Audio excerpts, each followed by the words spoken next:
திருச்செந்தூர் வேலவன் பாதம் பணிந்து, என்னுடைய குருநாதர் தெய்வ திரு முத்தூர் ராமசாமி ஐயா அவர்கள் பாதம் பணிந்து, அர்த்தநாரீஸ்வரர் பாதம் பணிந்து, காலபைரவர் பாதம் பணிந்து, ஆஞ்சநேயர் பாதம் பணிந்து, என்னுடைய தாய் தந்தையின் பாதம் பணிந்து, எங்களுடைய ஸ்ரீ ஈசன் ஜோதிட அறக்கட்டளை நடத்தும் 30வது மாதாந்திர கருத்தரங்கிற்கு வருகை புரிந்திருக்கும் அனைத்து நல்லுள்ளங்களுக்கும் மீண்டும் ஒரு முறை என்னுடைய நன்றியை உரித்தாக்கி,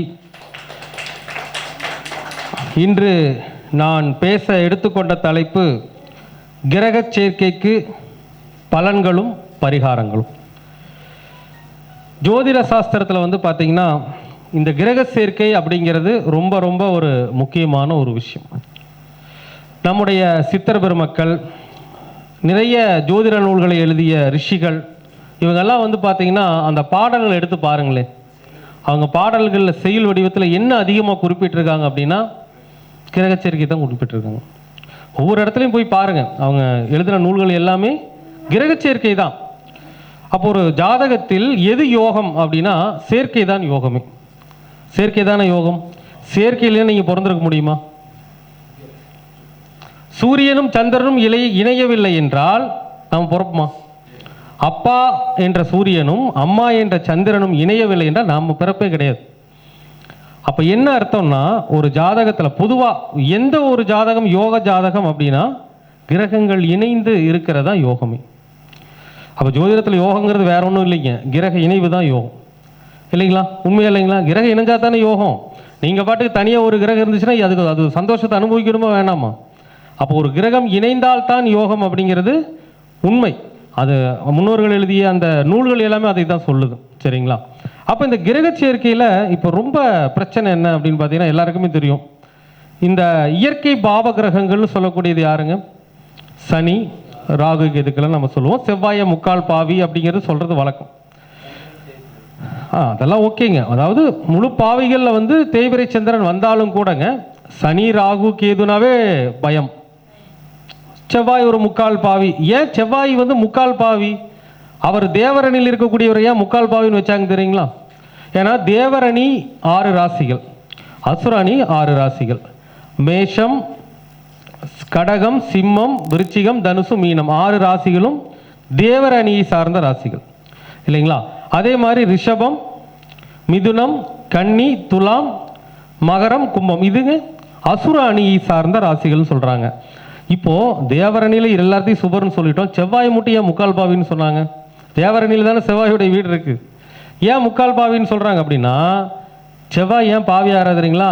முன்கோபத்தால் பாவி ஆகிறார், வேறு ஒன்றும் கிடையாது.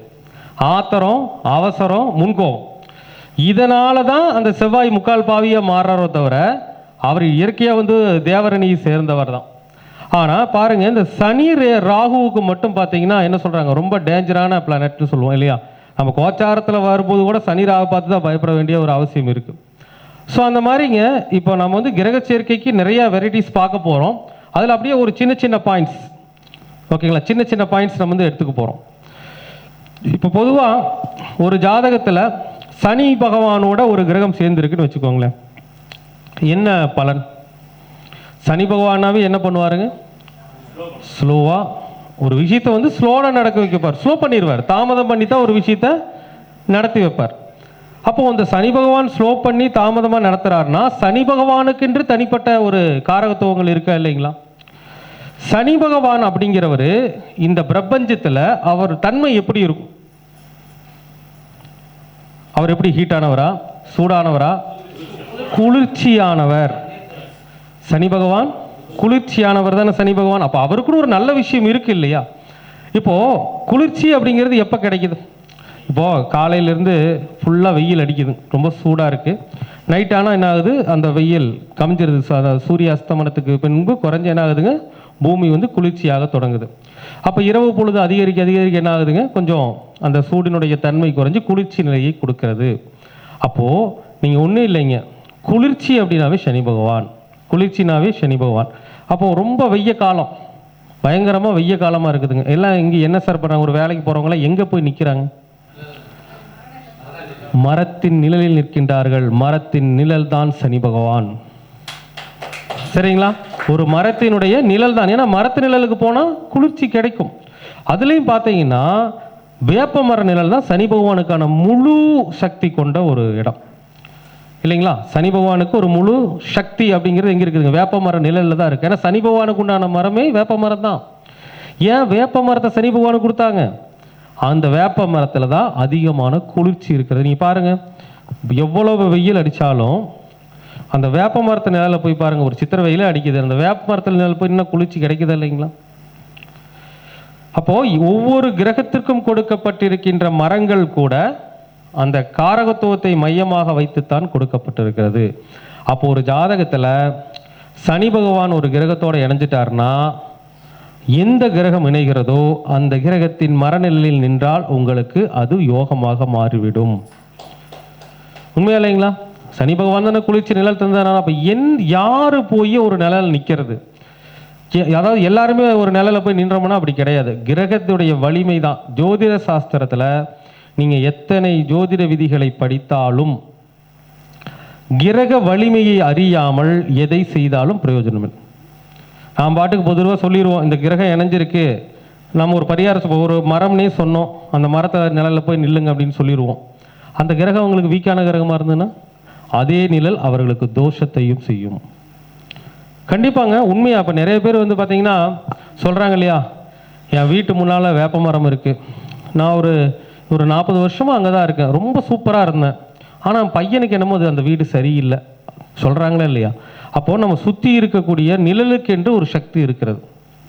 ஏன்னு சொல்லுங்கள், நிழலுக்கென்று சக்தி. ஏன்னா ஒரு காற்றுக்கு மரம்ங்கிறது என்ன பண்ணுங்க, சுவாசிக்கக்கூடிய தன்மை கொண்டது.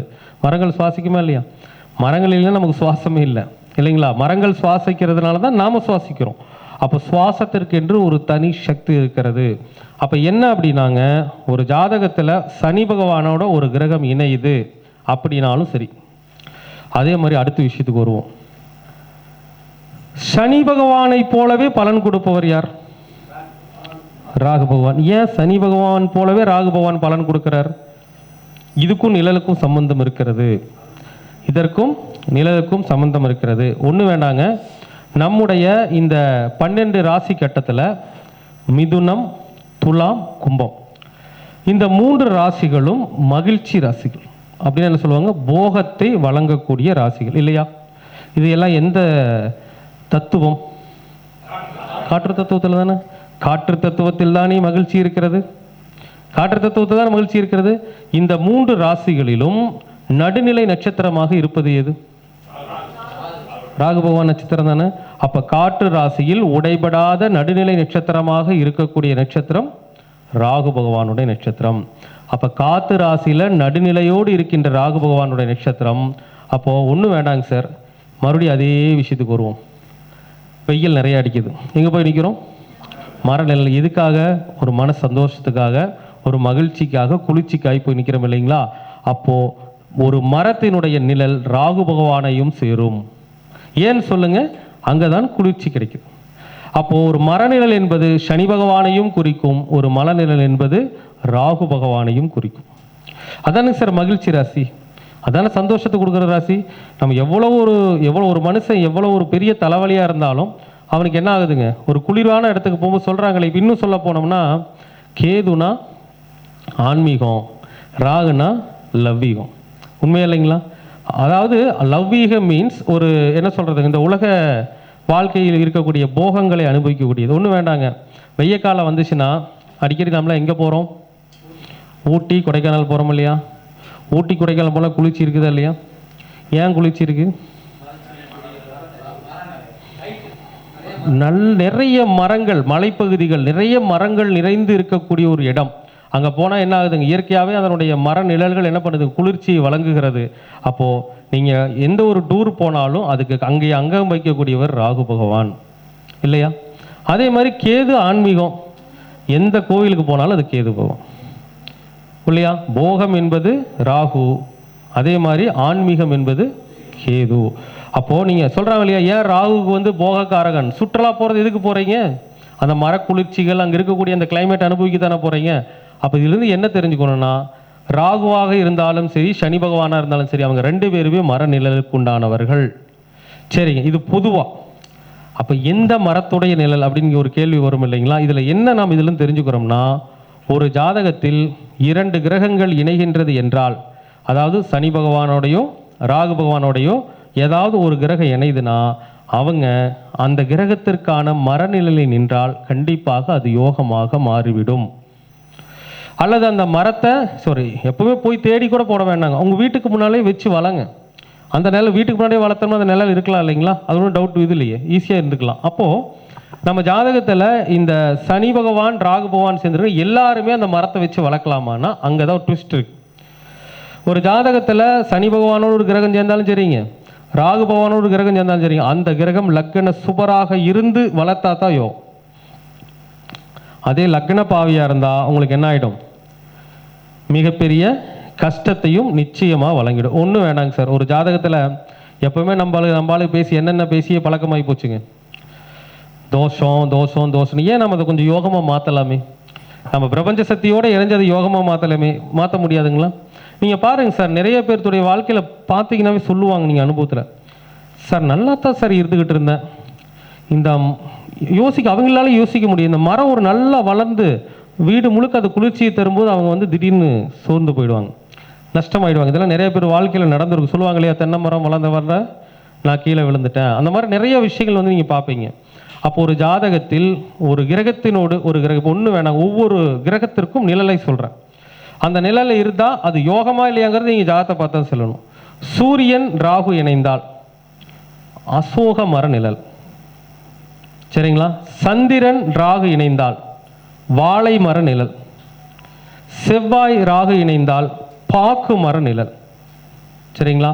புதன் ராகு இணைந்தால் கொய்யா மர நிழல், குரு ராகு இணைந்தால் அரச மர நிழல், சுக்கிரன் ராகு இணைந்தால் புளிய மர நிழல், சனி ராகு இணைந்தால் வேப்ப மர நிழல். இவ்வளவுதான் லாஜிக், ஓகேங்களா?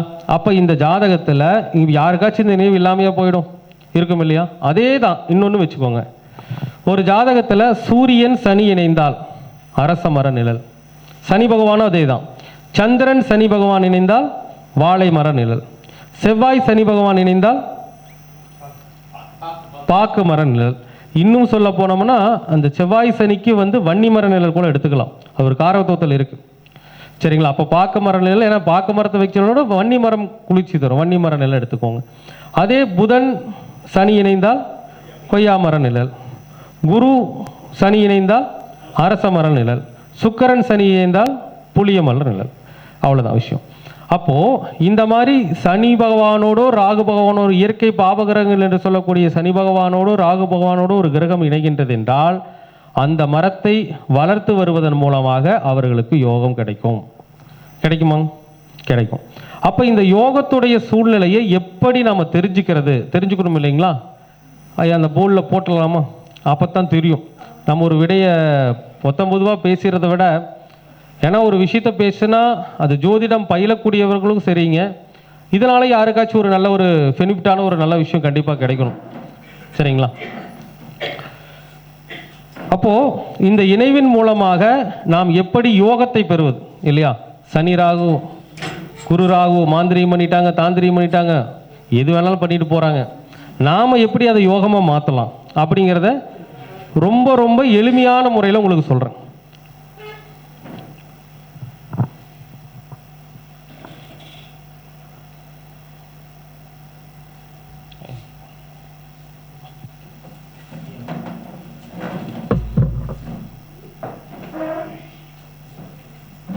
பாருங்க, நாம் ஒரு விஷயத்தை எழுத போகும்போது கூட தோஷங்கள் இல்லை அப்படின்னு தான் இந்த கட்டத்தில் வருது, புரியுதுங்களா? அதான் அது பிரபஞ்சத்தினுடைய அனுகிரகம். அப்போது நாம் ஒரு விஷயத்தை எழுத போகிறோம்னா அதில் தோஷங்கள் இல்லை அப்படிங்கிறத வரப்போகிறோம். அப்போ நம்ம இதை செய்யறதுனால நன்மைகள் தான் நடக்கப் போகின்றது என்பதை பிரபஞ்சம் என்ற ஒரு சக்தி நமக்கு உணர்த்துகிறது, அவ்வளோதான்.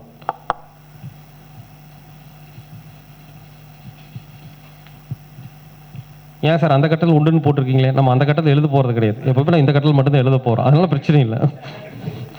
ஏன்னா அதுக்கும் ஒரு குதர்க்கமான கேள்வி கேட்பாங்க இல்லைங்களா?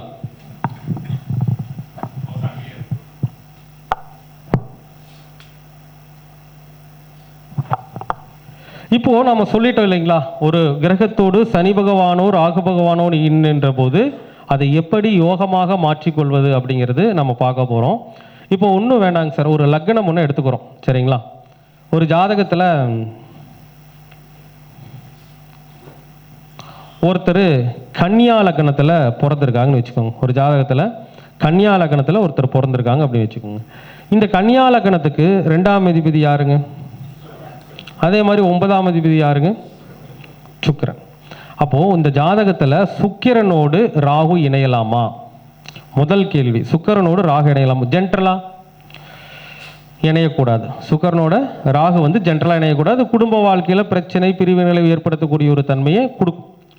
அப்போ இதை நாம் வந்து பாசிட்டிவாக எப்படி மாற்றுறது அப்படின்னா, இப்போ 2 9 கூடையவன் சுக்கிரன் தானே, ஓகேங்களா. இப்போ சுக்கிரன் ஒன்றும் வேண்டாங்க சார், லக்னத்துக்கு 4ஆம் இடத்துல சுக்கிரன் என்ன ஆவார்? லக்னத்துக்கு 4ஆம் இடத்தில் சுக்கிரன் வந்து திக்பலத்தை அடைவார். இங்கே ராகு இருக்காருன்னு வச்சுக்கோங்க. சுக்கிரன் ஒரு 14 டிகிரி, ராகு ஒரு 24 டிகிரின்னு வச்சுக்கோங்க. அப்போ சுக்கிரன் ராகு மீட் பண்ணிக்குவாங்களா மாட்டாங்களா? கண்டிப்பாக மீட் பண்ணிக்குவாங்க. ஏன்னா ராகு பின்னோக்கி வரக்கூடிய கிரகம், சுக்கிரன் முன்னோக்கி போகக்கூடிய கிரகம். அப்போ இந்த சுக்கிரன் ராகு இணைவு என்பது அவர்களுக்கு கடுமையான ஒரு தோஷம் தான், நம்ம இல்லைன்னு சொல்லலை. அப்போ நாம் என்ன பண்ணுறோம்? சுக்கிரன் என்பது புளிய மரம்,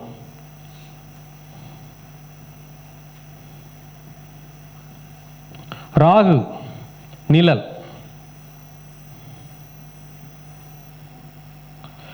அப்போ இந்த ஜாதகர் புளிய மரத்தை சொல்லுவாங்க, என்ன புளிய மரத்தை வீட்டுக்கு முன்னாடி வச்சிருக்கீங்கன்னா, சுக்கிரன் ராகு இணைவு பெற்றவர்கள் புளிய மரத்து நிழலடியில் ஓய்வெடுத்தீர்கள் என்றால் சுக்கிரன் ராகு உங்களுக்கு யோகமாக வேலை செய்யும்.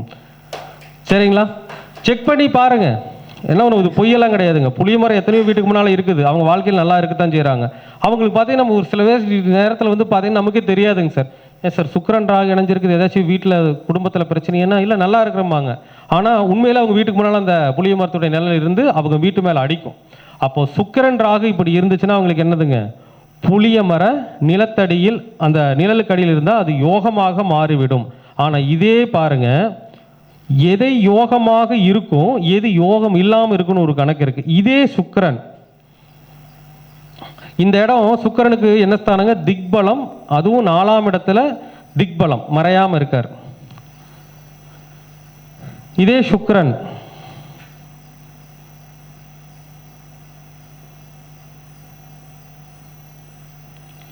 எட்டாம் இடத்துல போய் மறைஞ்சு ராகுவோட சேர்ந்தார்னா ஆல்ரெடி சுக்கிரன் எப்படி இருக்காரு? கெட்டுப்போன சுக்கிரன், ஆல்ரெடி கெட்டுப்போன சுக்கிரன், அதோட ராகு சேர்ந்திருக்காரு. அப்போ கெட்டுப்போன சுக்கிரன்னாவே சுக்கிரனுக்கு பலம் இல்லை. புளிய மரத்துக்கு பலம் இல்லாத புளிய மரத்துடைய நிழல் விழுந்ததுன்னா இது என்ன பண்ணும்? குடும்ப வாழ்க்கையில் மிகப்பெரிய பிரச்சனையை கொடுக்கும். ஏன்னா இதெல்லாம் நிறையா நீங்கள் அனுபவத்தில் கிளைண்ட்ஸ்கிட்ட பார்க்கலாம்.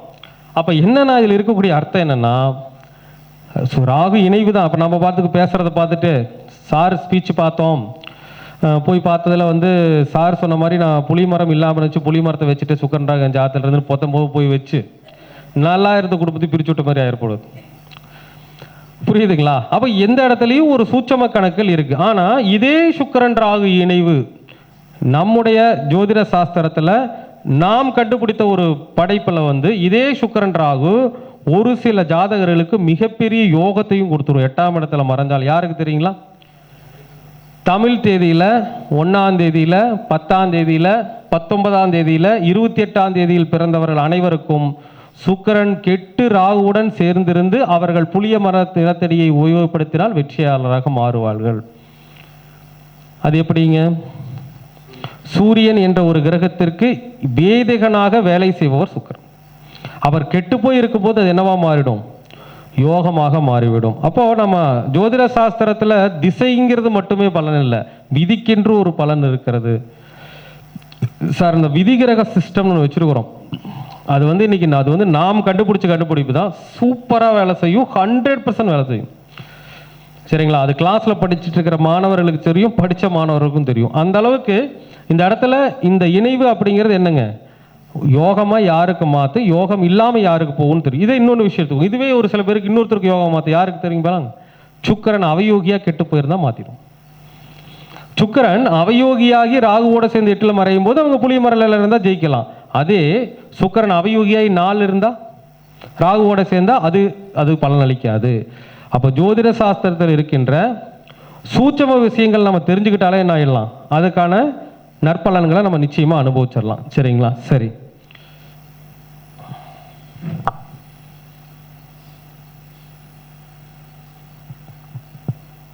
இப்போ அடுத்து வந்து ஒரு கிரகத்தை நம்ம எடுத்துக்குவோம். இப்போ சுக்கிரன் அப்படிங்கிற ஒரு கிரகத்தை எடுத்தோம்.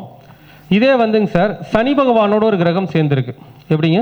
சனி பகவானோட ஒரு கிரகம் சேர்ந்துருக்கு. ஒரு ஆரம்ப ஒரு லக்னம் எடுத்துக்குவோம், துலா லக்னம்னு வச்சுக்கோங்க. நாம் என்ன சொல்லுவோம், எப்போ பார்த்தாலும் ஒரே புராணம், செவ்வாய் சனி சேர்ந்தா தோஷம், செவ்வாய் சனி சேர்ந்தா தோஷம்னே நம்ம சொல்லிட்டு வரோம் இல்லைங்களா? இப்போ இந்த ஜாதகத்தில் 2ஆம் அதிபதி யாருங்க? செவ்வாய் பகவான்.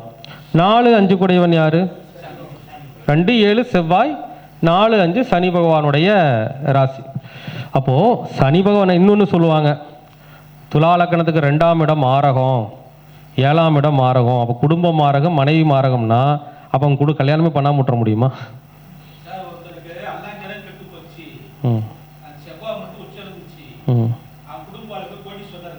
அது அடுத்த விஷயம், அது அதனுடைய நிலை பொறுத்து தான். 2, 7க்கு நம்ம என்னன்னாங்க சார், ஒரு தப்பு என்ன தெரியுங்களா, மாரகம்ங்கிறது இருக்குது இல்லைன்னு சொல்லலை, 2, 7 மாரகம் தான் இல்லைன்னு சொல்லிங்க. ஒருவருடைய இந்த லக்கணத்தில் பிறந்தவங்களுக்கு மரணம் அப்படிங்கிற விஷயம் வரும் பொழுது செவ்வாய் பகவானுடைய தொடர்பு திசா புத்தியில் இருக்கும். That's all. அதுக்காக 2ஆம் இடம் தான் மாரகம், 7ஆம் இடம் தான் மாறனா ஒரு மாணவர் கேட்குறாரு, ஏன் சார் 2மே மாரகஸ்தான்னு சொல்லிட்டீங்களே, அப்போ கல்யாணம் முடிக்கூடாதா கேட்குறாரு. 2ஆம் இடம் குடும்பம், 7ஆம் இடம் மனைவி, அப்போ என்ன சார் இது மாரகம் வந்துருமா கல்யாணம் முடிச்சா? அப்போ எந்த துலாலக்காரர் கல்யாணம் முடிக்காமல் இருந்துக்க வேண்டியதான். அதாவதுங்க இது என்னன்னா, ஒரு மாரகம் நம்ம என்ன குறிப்பிட்டிருக்காங்கன்னா, மாரக காலங்களில் இந்த 2ஆம் இட தொடர்போ 7ஆம் இட தொடர்போ அல்லது 2ஆம் 7ஆம் அதிபதியுடைய செவ்வாய் பகவானுடைய தொடர்போ அன்று இருக்கும் அந்த திசையில் அப்படிங்கிறதான் கணக்கோ தவிர, 2, 7 மாறாமனா அவன் கல்யாணம் முடிக்காமல் இருந்துக்க வேண்டியதான். அப்படி இல்லை சொல்கிறேங்க, அவர் பாருங்க 2 1 தான் அப்படிங்கிற அனுபவம் போல் இருக்கு. சரி, ஓகே. அப்போ ஜாதகத்தில் 2, 7 கூடையவனும் 4, 5 கூடையவன் யாருங்க? சனி பகவான் வச்சுக்கோங்க. இவங்க ஒரு ஜாதகத்திலைங்க சார் ஒன்றும் வேண்டாம், லக்னத்துக்கு இதே 9ஆம் இடத்துல சேர்ந்து இருக்காங்க. இது என்ன ஸ்தானம்? பாக்கியஸ்தானம் இல்லையா? அப்போ இந்த செவ்வாய் சனி சேர்க்கை என்பது லக்கணத்துக்கு 2 வருமானம், சமுதாய அந்தஸ்து, மனைவி, 4ஆம் இடம் சுகம், இடம், வீடு, வாகனம், 5ஆம் இடம் அவருடைய எண்ணங்கள், திட்டங்கள், இதை சொல்லக்கூடியது, குழந்தைகள் சொல்லக்கூடியது. இது இந்த இடத்துல சேரும் பொழுது பொதுவாக நம்ம இந்த இடத்துல என்ன சொல்லுவோம், செவ்வாய் சனி சேர்ந்தாலே தோஷம் தோஷம் அப்படிங்கிறது சொல்கிறத விட, செவ்வாய் என்பது பாக்கு மரம் இல்லையா? செவ்வாய் பகவான் என்ன சொல்லிக்கிறோம்? பாக்கு மரம். சனி பகவான நிழல். அப்போ அவங்க பாக்கு மரத்தை வச்சு வளர்த்திட்டு வரும் பொழுது அவங்களுக்கு என்ன கிடைக்கும்? யோகம் கிடைக்கும் இல்லையா? வருமானம் 4, 5 கொண்டு ஆரம்பிச்சு இருக்கு. இது யோகமாக மாற்ற முடியாதா? சொல்லுங்க, மாற்றிடலாம் தானே? சரி, இதே ஒரு கணக்குங்க. இந்த செவ்வாய் இல்லை, செவ்வாய் 8க்கு போயிட்டார், இங்கே சனி பகவானோட சேர்ந்துருக்காரு, இப்போ முடிஞ்சது கதை இல்லைங்களா? ஏன்னா 2க்கும் 7 கூடையவனும் 8ல், 4, 5 கூடையவனும் 8ல். செவ்வாய்னா பாக்கு மரம், அதனுடைய நிழல் சனி. அப்போ பாக்கு மரத்தை வெட்டி வச்சா என்ன ஆகும்? இந்த பாட்டெல்லாம் அடி வாங்காதான்? வாங்கும் தானே? அப்போ இதுக்கு செட் ஆகாது. அப்போ நம்ம இதுக்கு என்ன வாழ்வியல் பரிகாரங்கிறது, இதை பற்றி நிறையா கிளாஸ் எடுத்துட்டோம். இதுக்கு முன்னாடி ராகுவோட ஒரு கிரகம் சேர்ந்தா என்ன தோஷம், அதுக்கு என்ன பரிகாரம், கேதுவோட ஒரு கிரகம் சேர்ந்தா என்ன பரிகாரம், இதுக்கு முன்னாடிய நம்முடைய வீடியோஸில் இருக்கு, பார்த்துக்கலாம். சரிங்க, இப்படி செவ்வாய் சனி பகவான் சேர்ந்துட்டா வாழ்வியல் பரிகாரம்னு ஒன்று இருக்குது இல்லைங்களா? அப்போ அதை நோக்கி தான் நம்ம பயணிக்கணும். ஒரு கிரக சேர்க்கையில் வாழ்வியல் பரிகாரங்கள் என்னங்கிறது அடுத்து போகணும். அப்போது நீங்கள் என்ன வாழ்வியல் பரிகாரம் பண்ணலாம்? ரொம்ப ஈஸி, மிக மிக எளிமையாக இருக்கிறது பரிகாரம். எடுக்கிறதுக்கு தான் நம்மளால முடியறதில்லை. இப்போது 2ஆம் இடம் 8ல் இருக்கு, 7ஆம் இடம் 8ல் இருக்கு. அப்போது 2ஆம் இடம் என்பது சாப்பாடு, 7ஆம் இடம் என்பது சமுதாய ரீதியான ஒரு பணிகளில் இருக்கக்கூடிய நபர்கள், 8ஆம் இடம் என்பது என்னங்க? ஏழ்மை நிலைன்னு எடுத்துக்கலாம். 8ஆம் இடம் ஒரு வறுமை, ஏழ்மை நிலைன்னு எடுத்துக்கலாம். கூட இருக்கிறவர் யாரு? சனி பகவான் வேற சேர்ந்திருக்காரு. சனி பகவான் என்றால் தூய்மை தொழிலாளர்கள், சாக்கடை சுத்தம் செய்பவர்கள், கழிப்பறை சுத்தம் செய்பவர்கள் இல்லை யாருங்க? சனி பகவான். அப்போது அவங்க என்ன யாருக்கு எதுக்காக வந்து பணியாற்றுறாங்க? சமுதாய ரீதியான பணிகளை செய்துக்கிட்டு இருக்காங்க. நம்மளுக்காகத்தானே செய்கிறாங்க. அப்போ 7 8 சனி பகவானோட சம்பந்தம். அப்போ நம்ம என்ன பண்ணலாம்? சமுதாய ரீதியான பணி செய்யக்கூடிய நபர்களுக்கு என்ன கொடுக்கலாம்? 2ஆம் இடம், உணவும் கொடுக்கலாம், பணமும் கொடுக்கலாம். சனி பகவான் 4 ட்ரெஸ்ஸும் கொடுக்கலாம். 5ஆம் இடம் என்பது அவருடைய மனசு. பொதுவாக ஒருத்தருடைய மனசை சந்தோஷப்படுத்துறது 5. நமக்கு 5 வீட்டில் இருக்கிறான். அப்போ நாம் இன்னொருத்தருடைய மனசை சந்தோஷப்படுத்தும் போது நம்முடைய மன விஷயத்தில் இருக்கக்கூடிய தோஷங்கள் நீங்கும். அப்போ என்ன பண்ணணும்னா, இவங்க இந்த செவ்வாய் சனி இணையக்கூடிய நேரத்தில், செவ்வாய் சனி எப்போ இணையும்? செவ்வாய்க்கிழமை சனி ஓரை, சனிக்கிழமை செவ்வாய் ஓரை. அப்போ இந்த மாதிரி 2 ஓரைகளையும் மாற்றி மாற்றி அந்த சமுதாய பணி செய்கிறவங்கள என்ன பண்ணணுங்க? அவங்களுக்கு பணம், 4ஆம் இடம், ஆடை, இந்த மாதிரி விஷயங்களையும் கொடுத்து அதை அவங்கள சந்தோஷப்பட வைக்கணும். அந்த மாதிரி கொடுக்கணும். இப்போ ஒரு ஆடை கொடுக்குறீங்க அப்படின்னா அது ஓகே. ஆடை கொடுத்துட்டு நீங்கள் ஒரு 20 ரூபா கொடுத்தா அதில் இருக்கிற சந்தோஷம் உங்களுக்கு வேறு. 100 ரூபா கொடுத்தீங்கன்னா கொஞ்சம் அதிகம், 500 ரூபா கொடுத்தீங்கன்னா கொஞ்சம் ரொம்ப அதிகம். அப்போது உங்களுடைய வாழ்க்கையில் பொருளாதார நிலைக்கு ஏற்றவாறு அவங்க என்ன பண்ணணுங்க? இந்த சனிக்கிழமை செவ்வாய் ஓரையிலையோ அல்லது செவ்வாய்க்கிழமை சனி ஓரையிலையோ என்ன பண்ணலாங்க? ஆடை தானம், பணம், அவங்களுக்கு தேவையான ஏதாச்சும் ஃப்ரூட்ஸ், ஏதாச்சும் ஆப்பிளோ ஏதோ ஒரு ஃப்ரூட்ஸையும் கொடுக்கலாம் இல்லைங்களா? அப்போ இந்த மாதிரி விஷயங்கள் எல்லாம் செய்யும் பொழுது அது என்ன ஆகுங்க? உங்களுடைய வாழ்க்கையில் இருக்கின்ற பெரும்பான்மையாக அந்த உங்களுடைய தோஷத்தை குறைத்து விடும். குளிகை எதுக்கு வராருங்க? அதெல்லாம் வேண்டியதில்லை. சனி பகவானுக்கு தான் ஓரையே இருக்குதுங்க சார். சனி பகவானுக்கு ஓரையே இருக்கும்போது நம்ம குளிகை ஏன் போய் எடுக்கணும்? சனி பகவான் செவ்வாய்க்கிழமை சனி ஓரை, சனிக்கிழமை செவ்வாய் ஓரை. எப்படி இருந்தாலும் ஒரு 3 டைமாச்சும் வந்துடும். காலையில் கொடுக்க முடிஞ்சுங்க காலையில் கொடுக்கலாம், மதியம் கொடுக்க முடிஞ்சுங்க மதியம் கொடுக்கலாம், நைட்டு கொடுக்க முடிஞ்சுங்க நைட்டு கொடுக்கலாம். சரிங்களா? அப்போ என்னன்னாங்க, கிரக சேர்க்கை யோகமாக இருக்கிறவங்க நம்மளை தேடி வரமாட்டாங்க. ஏன்னு சொல்லுங்கள்? எந்த இடர்பாடும் இல்லாத கிரக சேர்க்கை அமைப்பு இருக்கிறவங்க அவங்களுக்கு திசாபுத்தி வரும்போது என்ன ஆவாங்க? அவங்க நல்லா வளர்ந்துக்கிட்டே போவாங்க. எந்த தோஷத்துலேயும் அடிப்படையில் அவங்க நல்லா வளர்ந்து. யார் வர்றா? பிரச்சனையில் இருக்கிறவங்க தான் வராங்க. ஜோதிடர்களை நாடி யார் வருகிறார்கள்? ஒரு பிரச்சனையில் இருக்கிறவங்க தானே வராங்க. அப்போ மக்களுக்கு நாம் என்ன பண்ணணும்? ஃபஸ்ட்டு தீர்வு கொடுக்கும். அந்த தீர்வுக்கான வழியை தான் நம்ம தேடி போகணுமோ தவிர சும்மா நம்ம தோஷம் அது இதுன்னு அதில் சொல்கிற ஒரு பிரயோஜனம் இல்லை. நம்ம வந்து பிரபஞ்சம் சக்தியில் என்ன சொல்கிறாங்க அப்படின்னா, நாம் தான தர்மத்திற்கு இணையானது கோவில் வழிபாடு, கோவில் வழிபாட்டுக்கு இணையானது தான தர்மம். ஏன்னா காலபுருஷ தத்துவத்தில் 9வது ராசி தான் கோவில். காலபுருஷ தத்துவத்தில் 9ஆம் இடம் தான் தர்மம். தர்மமா இல்லையா? அதுதானே உண்மை. அப்போது கோவிலுக்கு போய் ஒரு நீங்கள் பண்ணுற விஷயத்தில் தர்மம் பண்ணுறதுலேயே பலன் இருக்கு. ஏன்னா எத்தனையோ வாழ்க்கையில் வெற்றி பெற்ற ஜாதகங்கள் நிறையா பார்த்துருக்கோம். அவங்களாம் அதிகமாக கோவிலுக்கு போனது இல்லைங்க. இந்த மாதிரி தான தர்மத்தை ரெகுலராகவே செஞ்சுட்டு வராங்க. என்னடான்னு கேட்டால், சார் உங்களுக்கு நிறைய தோஷம் இருக்குங்க சார், மோசமான ஜாதகமா அப்படின்னா, இல்லை நான் நல்லா தான் இருக்கு அப்படிம்பாங்க. அப்போ நம்ம அடுத்து என்ன சொல்லுவோம்? நாம நல்லா இருக்கிறீங்களா? சரி, அப்போ நம்ம ஒரு லிஸ்ட்டு சொல்லுவோம். அடுத்து இந்த பரிகாரம் செய்யணும், இந்த பரிகாரம். சார் எல்லா பரிகாரத்தையும் செஞ்சுக்கிட்டு இருக்கிறோன்னு சொன்னவங்க எத்தனையோ பேர். அப்போது அவங்க தான தர்மத்தை தெரிந்தோ தெரியாமலோ செய்து கொண்டு இருப்பார்கள். அதனால் என்ன பண்ணிட்டு இருப்பாங்க? அவங்க அந்த பிரச்சனையிலிருந்து தப்பிச்சுக்கிட்டு இருப்பாங்க. இல்லைனாலும் தப்பிக்க முடியாது.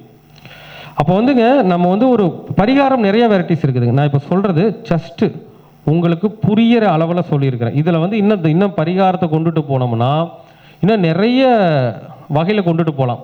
அப்படி கொண்டு போனால் நிறைய இருக்குதுங்க. சொல்லிக்கிட்டே இருக்கலாம். இப்போ உங்களுக்கு எல்லாருக்கும் புரிகிற மாதிரி உங்களுக்கு ஈஸியாக செய்கிற மாதிரி சொல்லியிருக்கிறேன்.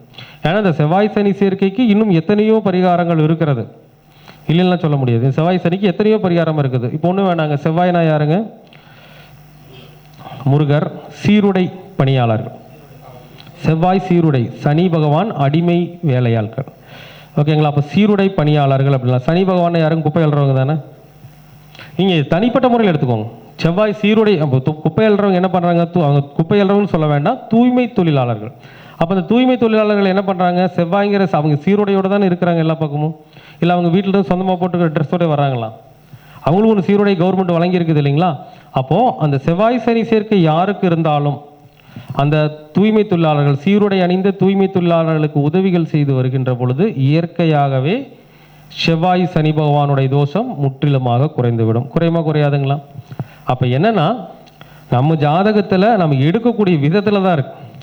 இதே இந்த செவ்வாய் சனி 8ல் இருக்கும், அது அவங்களுக்கு பெரிய யோகமாக இருக்கும். சரிங்களா? செவ்வாய் சனி 8ல் தான் இருக்கும். ஒரு சில பேருக்கு ரொம்ப பெரிய யோகமாக இருக்கும். யாருக்கு யோகமாக இருக்கும்? ஜாதகம் இருக்கா? இப்போ ஒன்றும் வேண்டாங்க சார். ஒருத்தருக்கு 25 வயசில் சுக்கிர திசை வருது. நல்லா புரிஞ்சுக்கோங்க, இதே லக்கணம் வச்சுக்கோங்க. ஒரு 25 வயசில் சுக்கிர திசை வருது. சுக்கிர திசை எத்தனை வருஷம் நடக்கும்? 25 to 45 வயசு வரைக்கும் சுக்கிர திசை நடக்கும். உண்மையா இல்லைங்களா? சரி, இவர் பிறந்த நாம யோகம் ஒன்று வச்சுக்கோங்க. விஸ்கம்பம், ரீதி, ஆயுஷ்மான், இந்த வரிசையில் வருது இல்லைங்களா? சபாக்கம், சோபனம், அதிகண்டம், சுகர்மம், திருதி, சூலம், கண்டம், விருத்தின்னு வச்சுக்கோங்க. இந்த ஜாதகர் விருத்தி நாம யோகத்தில் பிறந்திருக்கிறார்.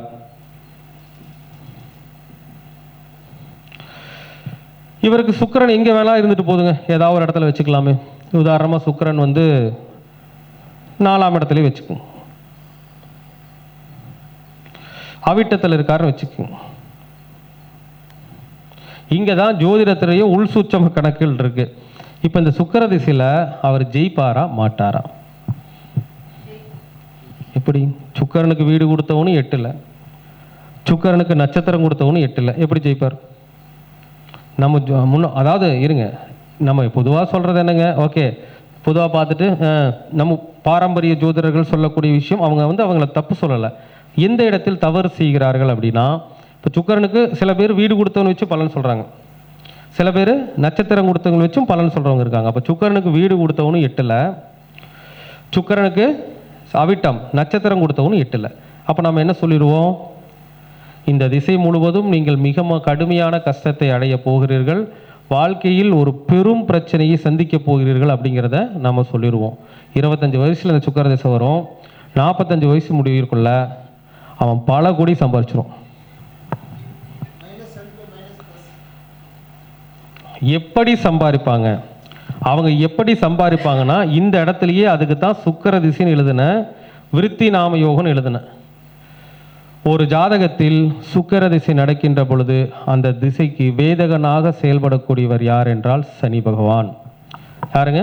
சுக்கிரனுக்கு வேதகனாக செய்யக்கூடிய கிரகம் சனி பகவான். அப்போ சனி பகவான் கெட்டால் யோகத்தை செய்வார். அப்போ இந்த சுக்கிர திசைக்கு சனி பகவான் 8ல் மறந்தா 4ஆம் இடத்தையும் 5ஆம் இடத்தையும் அள்ளி வழங்கிடுவார். செக் பண்ணி பார்த்துக்கோங்க. ஓகேங்களா? சரி, ஏன் சார்? ஓகே, வீடு கொடுத்தவன் அங்கே இருக்கிறான், நட்சத்திரம் கொடுத்தவன் அங்கே தான் இருக்கிறான், அது எப்படி யோகமாக மாறும்னா, விருத்தி நாம யோகத்தில் பிறந்தவர்களுக்கு அவயோகியாக செவ்வாய் பகவான் வருவார். அவயோகி கெட்டாதானே யோகம், கெட்டதானே யோகங்க. அப்போ இதுதான் சார் விஷயம். சூட்சம கணக்குகள் இதற்குள் தான் இருக்கிறது. சரிங்களா? அப்போ அதுதான். அப்போ ஒரு ஜாதகத்தில் ஒரு மனுஷன், ஐயோ இந்த 2 கிரகம் கெட்டு போச்சே, 4-5 கூடவன் கெட்டு போயிட்டான், 2-7 கூடவன் கெட்டு போயிட்டான், லைஃப் அவுட்டுலாம் சொல்லிடக்கூடாது. 25லேருந்து 45 வயசுக்குள்ள அவன் எத்தனை கோடி சம்பாதிக்கணும் அத்தனை கோடி சம்பாரித்து வீடு, மன, இடம், வீடு, அதே மாதிரி பணம் எல்லாத்தையும் சம்பாரித்து முடிச்சிடுவாங்க. ஓகேங்களா? அப்போது கொஞ்சம் உள்நுட்பமாக ஆய்வுகள் செய்தோமானால் ஒரு மனிதன் வாழ்க்கையில் வெற்றி பெறுவானா வெற்றி பெற மாட்டானா அப்படிங்கிறத சொல்லிட முடியும். அது மட்டும் இல்லைங்க, எந்த காலத்தில் அவன் சம்பாதிக்காத முடிக்கும்னு ஜோதிடத்தை சொல்ல முடியும். கொண்டு வந்து கொடுத்து, சார் இந்த நேரத்தில் இவ்வளோ சம்பாரிச்சிங்களா, பட்டை கலப்பணுங்க சார் அப்படிம்பாங்க. எப்படி சார் அவ்வளோ கரெக்டாக சொல்ல முடியுது இந்த காலத்தில்? அதெல்லாம் அதுக்கு தான் ஜோதிடத்தை ரொம்ப ஆழமாக படிச்சிங்கன்னா, இவர் இந்த திசையில் நல்லா எல்லா செல்வத்தையும் சேர்ப்பார், எந்த காலகட்டத்தில் அந்த செல்வ சேர்க்கை அவருக்கு உருவாகும் என்பதை இந்த சுக்கிர திசையினுடைய 20 வருஷ காலத்தில் கண்டுபிடிச்சிடலாம். ஆனால் ஒரு குறிப்பிட்ட காலகட்டத்தில் அடைஞ்சிருவார். ஒரு மினிமம் ஒரு 5-6 வருஷத்துலையாச்சும் இத்தனை விஷயத்தை அவர் அடைஞ்சிருவார். இப்படிப்பட்ட சூட்சம கணக்குகள் எல்லாம் ஜோதிட சாஸ்திரத்திற்கு உள்ளே இருக்கிறது. அப்போ அதனால் இங்கே ஒரு கிரக சேர்க்கை இணைஞ்சிருக்குது, கெட்டு போயிருக்குது அப்படிங்கிறதுனால உள்ளே இருக்கக்கூடிய ஜோதிடத்தில் இருக்கக்கூடிய நுட்பமான விஷயங்களை எல்லாம் தெளிவாக ஆய்வு செஞ்சு நம்ம சொன்னோம்னா கண்டிப்பாக என்ன ஆகிடுவாங்க, அவர்கள் வெற்றியாளராக மாறிவிடுவார்கள். சார் ஒரு சில ஜாதகம் வெற்றியாளராக மாறாட்டி கூட பரவாயில்லைங்க, தோஷத்தில் இருக்கிறாங்க, சரி அட்லீஸ்ட் அவங்க பொழப்புக்காட்சி வழி செய்ய வைக்கலாம். ஜாதகத்தில் தோஷ ஜாதகம், நடுநிலை ஜாதகம், யோக ஜாதகம், தோஷ ஜாதகத்தை நீங்கள் என்னதான் போட்டு வந்து பரிகாரம் பண்ணாலும் ஏதோ அவங்கள நடமாட வைக்கலாம், ஏதோ அப்படியே பொழப்ப கூட்டு உருட்டிட்டு போக சொல்லலாம். நடுநிலை ஜாதகம் தோஷமாக இருந்ததுன்னா தோஷத்தை நிவர்த்தி செய்து மிடில் கிளாஸ் லைஃப் ஃபாலோ வைக்கலாம். யோக ஜாதகத்துக்கு பரிகாரம் செஞ்சு நல்லா பண்ணிட்டோன்னு வச்சுக்கோங்க, அவங்களுக்கு யோகமாகவே மாறிடும். அப்போது இது எல்லாம் சூட்சம கணக்குகள் தான். ஒருத்தர் தெரிஞ்சோ தெரியாமலோ அந்த தோஷத்துக்கான கோவிலுக்கு போயிருப்பாங்க, அல்லது அந்த தோஷத்துக்கான நிவர்த்தி இயற்கையாக செஞ்சுருப்பாங்க. இப்படி பலவிதமான விஷயங்கள் ஒவ்வொரு இடத்துலையும் கொட்டி கிடக்குது. சரிங்களா? ஸோ இது வந்து ஒரு கணக்கு.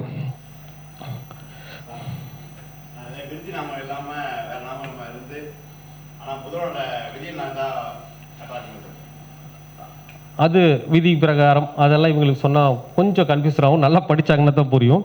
இது ஒரு யதார்த்தமாக சொல்லியிருக்கிறவங்களுக்கு. இப்போ ஒரு சார் விருத்தி நாம யோகம் இல்லை வேறு நாம யோகம்னு என்ன நடக்கும்? குடும்பம் இதெல்லாம் கொஞ்சம் சண்டை சச்சரவோட ஓடும். ஆனால் இடம் வீடு மண்ணு மனையில் நிறைய கிடைச்சிரும். அப்போ இதில் என்ன விஷயங்கள் கிடைக்கிதுங்கிறது, ஆனால் ஏதோ ஒன்று கிடைக்கிது ஒரு இழக்கும், அது வேறு விஷயம். அப்போ அந்த மாதிரி சில விஷயங்கள் என்ன பண்ணணுங்க, அதுக்கு என்ன பரிகாரம் பண்ணுறோன்னு இருக்குது. அதுக்கு என்ன பரிகாரம் பண்ணுற விஷயம் அதுக்குள்ளே இருக்குது. அதை நம்ம கரெக்டாக ஃபாலோ பண்ணோம்னா என்ன பண்ணலாம், தோஷமாக இருக்கிறவங்கள கூட தப்பிக்க வச்சிட முடியும். சரிங்களா? சரி, இப்போ அடுத்துங்க, இந்த கிரக சேர்க்கையிலேயே பாவக ரீதியாக இப்போ வந்து கிரகத்தை மட்டும் தனிப்பட்ட முறையில் வச்சு சொல்கிறோம். பாவக ரீதியான அப்படின்னு சொல்லுவோம் இல்லைங்களா? ஒரு பொண்ணு வேண்டாங்க, ஒரு ஜாதகம் எடுத்துக்குவோம். மேஷ லக்னம்னு எடுத்துக்குவோம். ஒருத்தர் மேஷ லக்னத்தில் பிறந்திருக்காங்கன்னா 1-8 கூடையவன் யார்? செவ்வாய். லக்னாதிபதி தானே. 5 கூடையவன் யார்? அப்போ இந்த செவ்வாய் சூரியன் இணையுதுன்னு வச்சுக்கோங்க. ஒரு ஜாதகத்தில் செவ்வாயும் சூரியனும் இணைஞ்சிருக்கிறாங்க. அவங்க 2 பேரும் இணைஞ்சு ஏதாவது ஒரு நல்ல ராசியில் இருக்கிறாங்க வச்சுக்கோங்க. உதாரணமாக ரிஷபத்திலே வச்சுக்கோங்களேன். ஏன் ரொம்ப ரிஸ்க் எடுக்கிறீங்க?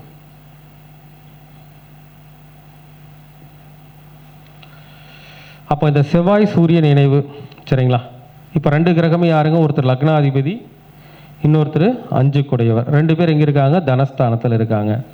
அப்போ இந்த சூரியன் செவ்வாய் இணைந்தவர்கள் திருவண்ணாமலைக்கு ரெகுலராக போனாங்கன்னா அவங்க வாழ்க்கையில் ஒரு பெரும் செல்வந்தராக மாறிவிடுவார்கள். ஏன்னு சொல்லுங்கள்? சூரியன் சிவன், செவ்வாய் பஞ்சபூதங்களில் சிவனுக்கு உண்டான ஸ்தலம் திருவண்ணாமலை. அப்போது சூரியன் செவ்வாய் இணைந்து இந்த லக்னத்துக்கு எப்படி இருக்குதுங்க? லக்னாதிபதியும் 5ஆம் அதிபதியும் சேர்க்கை பெற்று 2இல் வருமான ஸ்தானத்தில் இருப்பதால் அவங்க ரெகுலராக திருவண்ணாமலை போயிட்டு வந்துட்டு இருந்தவொடனே என்ன ஆகிடுவாங்க?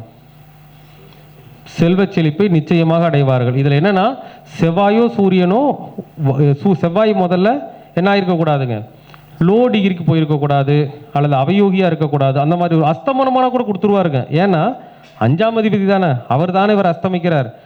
சிவன்கிட்ட தானே போகிறாங்க, அப்போ அவர் அஸ்தமிக்கிறவர் கொடுத்து தானே ஆகணும். அதான் விஷயம். அப்போது இந்த இடத்துல செவ்வாய் எப்படி இருக்கக்கூடாதுங்க? லோ டிகிரிக்கு போயிருக்கக்கூடாது, அவயோகியாக இருக்கக்கூடாது. அந்த மாதிரி இல்லாமல் இருக்கிறவங்க ஜாதகங்க நீங்கள் ரெகுலராக எங்கே போகலாம்? திருவண்ணாமலை சிவன் ஆலயத்திற்கு சென்று வரலாம். இது யோகமாக இருந்தால். இதே செவ்வாய் சூரியன் கெட்டு போயிடுச்சுன்னா இப்போ ஒன்றும் வேண்டாங்க. செவ்வாய் சூரியன் எல்லாருமே அப்படி போயிட முடியுமா? எல்லாருமே செவ்வாய் சூரியனும் இணைஞ்சவங்க எல்லாருமே கோயிலுக்கு போயிட முடியுமா? அப்படி போக முடியாது. அது இருக்கிற இடத்த பொசிஷனை பார்க்கணும். இதே செவ்வாய் சூரியன் இங்கே இருக்காருன்னா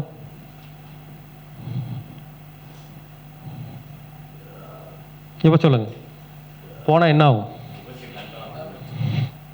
இருக்கிறதெல்லாம் போயிடும், இருக்கிறதெல்லாம் போயிடும். அப்போது இந்த இடத்துல செவ்வாய் சூரியன் இணைவுக்கு என்ன பரிகாரம் செய்யணுமோ அதை செஞ்சால் தான் விட கிடைக்கும். இது வந்து பாவக ரீதியாக கொண்டு வாங்க.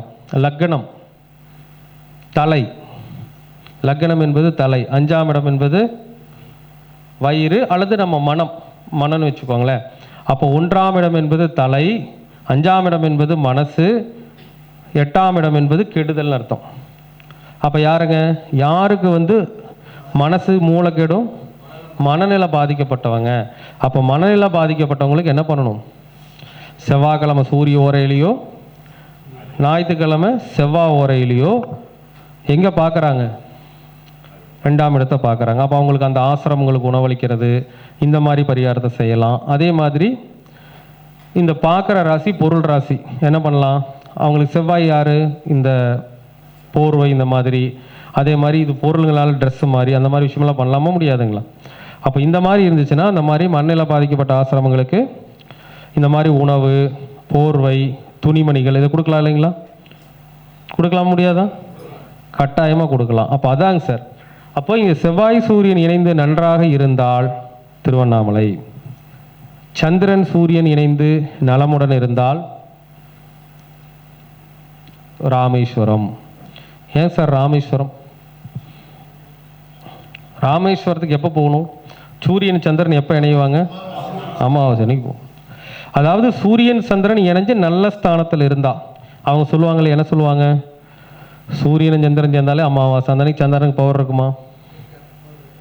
அப்படி தான் நம்ம சொல்லிட்டு இருக்கிறோம். ஆனால் சூரியன் சந்திரன் இணைந்தவர்கள், இணைந்து மறையாமல் இருப்பவர்கள் எப்படிங்க?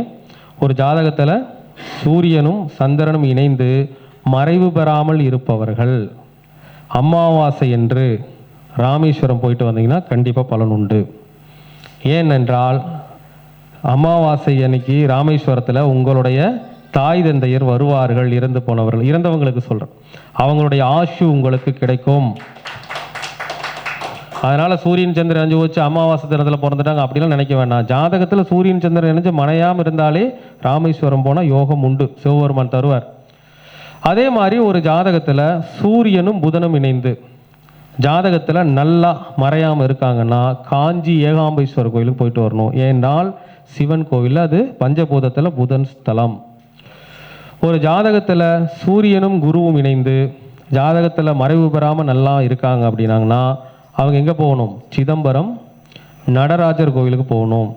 ஒரு ஜாதகத்தில் சூரியனும் சுக்கிரனும் இணைந்து நலமுடன் இருந்தால் திருவனைக்காவல் போகணும். ஏன்னா பஞ்சபூதத்தில் சுக்கரஸ்தலம், நீர்ராசி. அதே மாதிரி ஒரு ஜாதகத்தில் சூரியனும் சனி பகவானும் இணைந்து ஜாதகத்தில் நன்றாக இருந்தால் காலாஸ்திரி போகணும்.